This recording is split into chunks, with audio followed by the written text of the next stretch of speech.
Hello, my friend. Thank you for coming back and sitting with me for a little while today. There is something I've noticed more and more as I've gotten older. The most important moments in life rarely arrive loudly. They don't knock hard on the door. They don't demand our attention.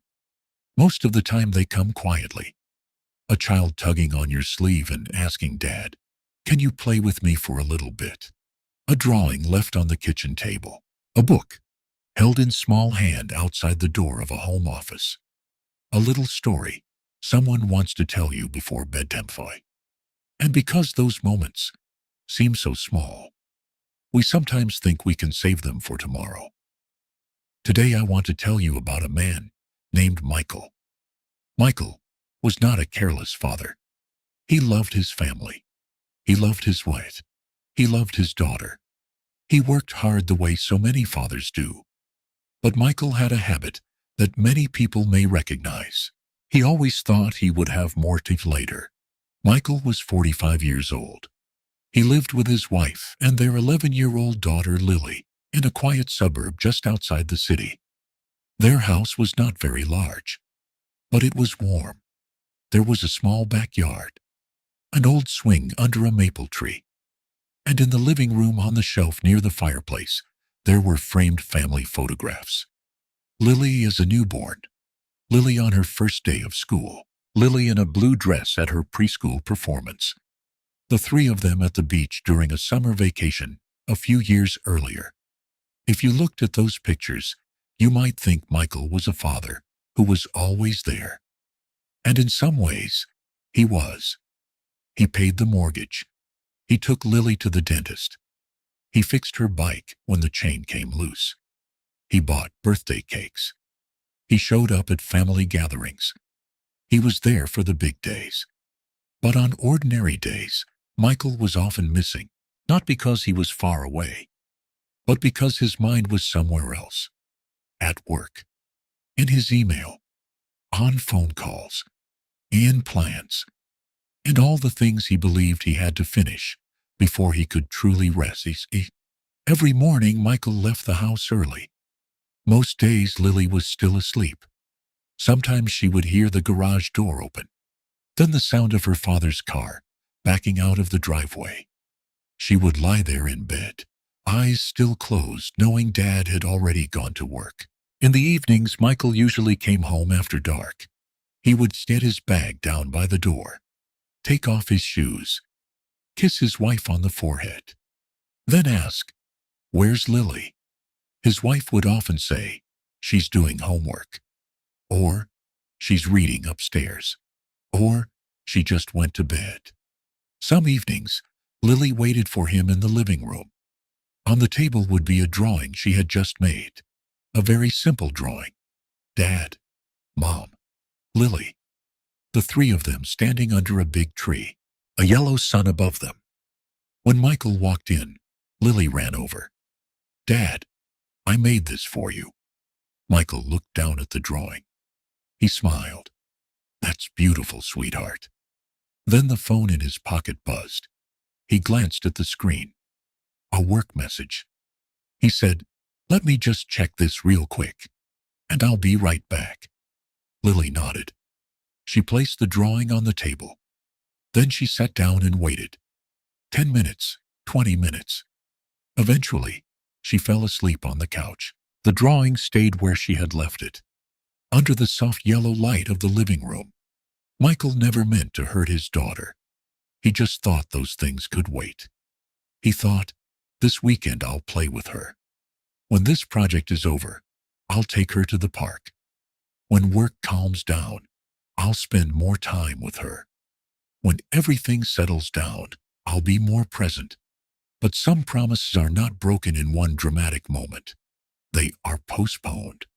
Little by little, one evening, Lily stepped into her father's home office. She was holding a book in her arms. It was the same storybook Michael used to read to her when she was younger. The cover was worn. One corner was bent. A few pages had been repaired with clear tape. Lily stood in the doorway for a moment before speaking. "Dad." Michael looked up from his computer screen. "What is it, honey?" Can you read me one chapter? Michael looked at the clock. It was almost 9:30. He still had a report to send before morning. He looked at Lily, then at the screen, then back at Lily. Tomorrow. Okay, I'm a little busy tonight. Lily didn't say anything right away. She just nodded. Okay. Then she held the book against her chest and walked back down the hallway. Michael watched her go. Something in him felt uneasy. Not because of Lily, because of himself. He told himself tomorrow I'll read to her. But the next night, there was a late meeting. The night after that, he had to travel for work. Then the weekend brought another deadline. And the book stayed on the small table beside Lily's bed, quietly waiting. Time passes in a quiet way. No one really sees a child growing up day by day.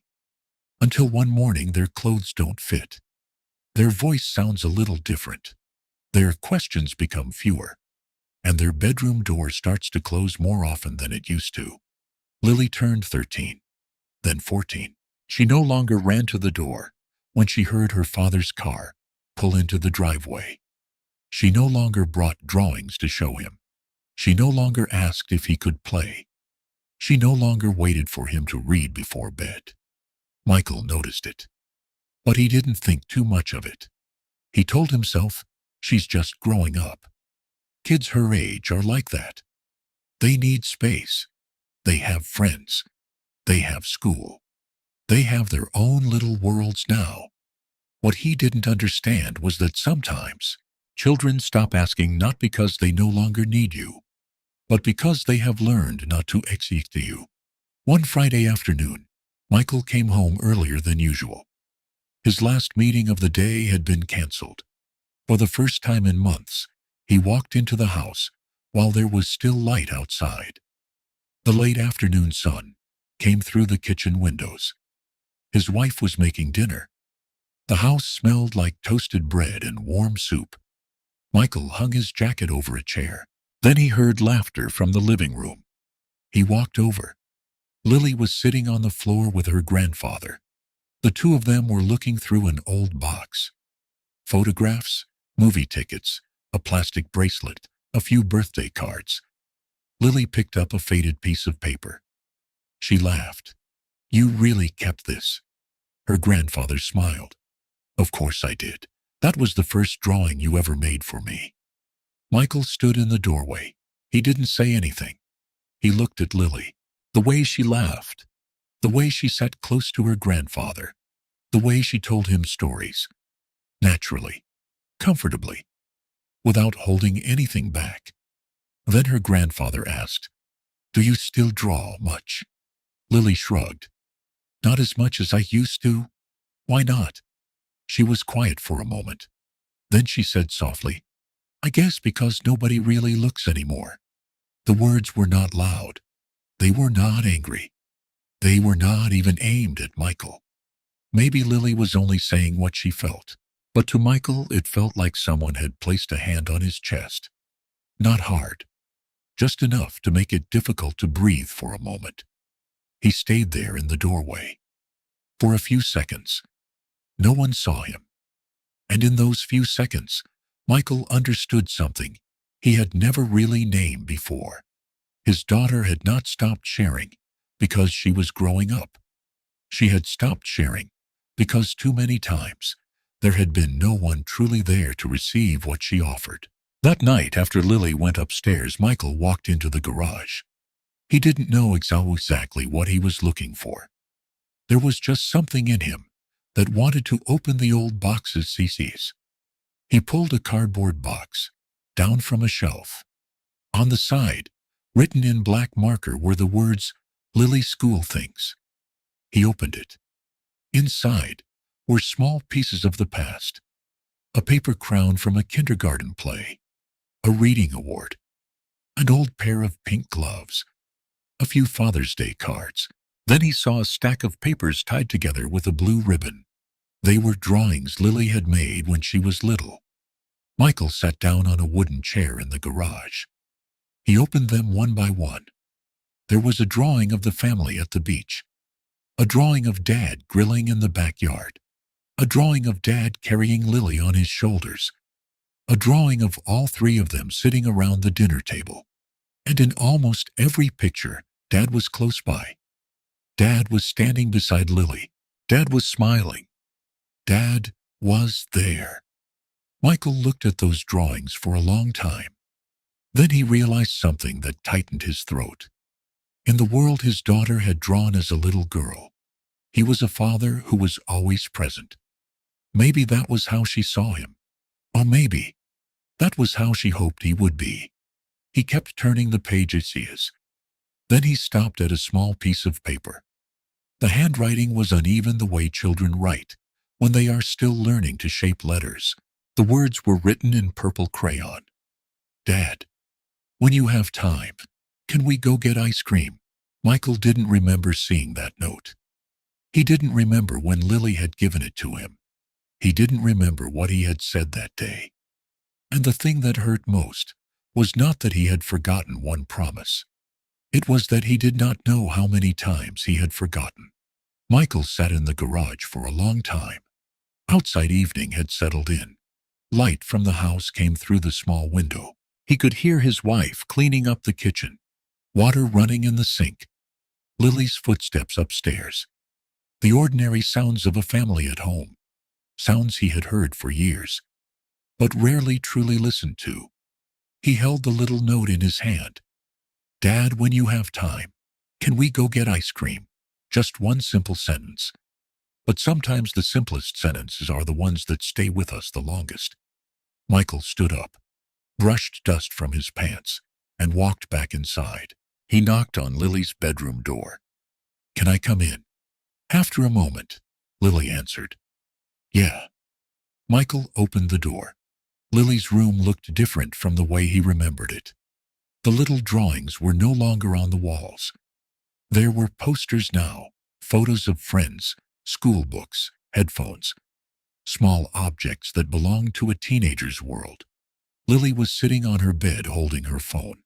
She looked at him with mild surprise. What's up? Michael sat down on the chair by her desk. He didn't know how to begin. He had given presentations in front of rooms full of people. He had negotiated with difficult clients. He had answered complicated questions in meetings. But at that moment, sitting across from his daughter, he felt clumsier than he had in years. He placed the little note on the desk. I found this in the garage. Lily looked down. She picked it up. Read the words. Then smiled a little. I wrote this a long time ago. Yeah. Michael nodded. I'm sorry. Lily looked at him. Maybe she hadn't expected that. Michael continued. I know I said later too many times. The room went quiet. He did not try to explain. He did not say work had been busy. He did not say he had done everything for the family. He did not say he was tired. Those things might have been true, but at that moment, they were not what Lily needed to hear. He only said, I can't get those moments back. But if you still want to, I'd like to take you for ice cream this weekend. Lily looked at the note in her hand, then at her father. For a while, she didn't say anything. Finally, she said, I don't really like that ice cream place as much as I did when I was little. Michael felt his heart sink a little. Then Lily added, but there's a new boba place near my school. My friends say it's really good. Michael looked at his daughter, then smiled. Then we'll go there. Lily nodded. Okay. There was no music swelling in the background. No big hug. No promise that everything would suddenly be different. Just a father, a daughter, and one small door opening again, very gently. That Saturday morning, Michael did not bring his laptop. He left his phone in his jacket pocket. He turned off his email notifications. Then he drove Lily to the boba shop near her school. At first, they didn't say much in the car. Michael asked about school. Lily gave a short answer. He asked about her friends. She told him a little. There were quiet spaces between them, but this time Michael wasn't afraid of the silence. He didn't try to fill it with advice. He didn't ask too many questions. He didn't try to become the perfect father in one morning. He just drew off. He sat there. And he listened when Lily wanted to speak. At the boba shop, Lily ordered a strawberry drink. Michael ordered black coffee because he didn't know what else to choose. Lily laughed. "Dad, you always pick the most boring thing." Michael laughed too. "I probably need your help." Lily picked up the menu and began explaining the drinks to him one by one. In that moment, Michael realized something. His daughter was still there. She was no longer the 5-year-old girl tugging on his sleeve. She was no longer the little girl holding a storybook outside his office. But she was still Lily, still his daughter. He simply needed to learn how to meet her where she was now, not where he had missed her yesterday. After that day, Michael did not become a perfect father. He was still busy. He still had work. He still had tired days. He still forgot small things from time to time. But one thing changed. He no longer said later as easily as he used to. Most evenings before opening his laptop, he stopped by Lily's room. Not to ask about grades, not to check her homework, just to ask, "How was your day?" Some nights, Lily only said fine. Michael would nod. "Okay. I just wanted to ask." Some nights, she told him a long story about someone at school. Some nights, she complained about a teacher. Some nights, she asked him a question he did not expect. And some nights, the two of them just sat together and watched a short video Lily thought was funny. Michael did not understand everything, but he was there. He did not always say the right thing. He did not always know what to do, but he was there. And sometimes presence does not have to be perfect. It only has to be real enough to be felt. One evening, a few months later, Michael walked through the living room. On the shelf near the fireplace, he noticed a new framed photograph. It was a picture of him and Lily, sitting at the boba shop. Lily was holding her pink drink. Michael was holding his black coffee. Both of them were laughing. It was not a perfect photograph. The lighting was a little off. Michael's hair was messy. Lily was laughing so hard her eyes were almost closed. But Michael stood there and looked at that photograph for a long time. Because in that picture, he did not just see a Saturday morning. He saw a chance that had not been missed. And maybe life does not always ask us to repair everything that came before. Sometimes it simply hands us today and quietly gives us a place to begin again. You know, what moves me most about Michael's story is not how many moments he missed. It is that he stopped long enough to see it. There are times when we are still living in the same house, still eating at the same table, still appearing in the family photographs. But our minds are far away, at work, in our worries, in all the unfinished things. In the future we are trying to build for the people we love. And that does not make us bad people. It simply makes us human. Human beings trying. Human beings tired. Human beings believing that someday, somehow, we will make it up to the people who matter most. But children do not live in someday the way adults do. They live in today. In the drawing they just made. In the book they are holding. In the small question before bed. In the invitation to get ice cream that they may only ask once. I think the beautiful thing about this story is that Michael did not try to turn back time. He couldn't. None of us can. He simply knocked on the door. He said he was sorry. And he began again with one Saturday morning. Maybe in many families, closeness does not return through one big conversation. Maybe it comes back through smaller sentence. "Can I come in? How was your day? Want to go somewhere for a little while?" Small sentences.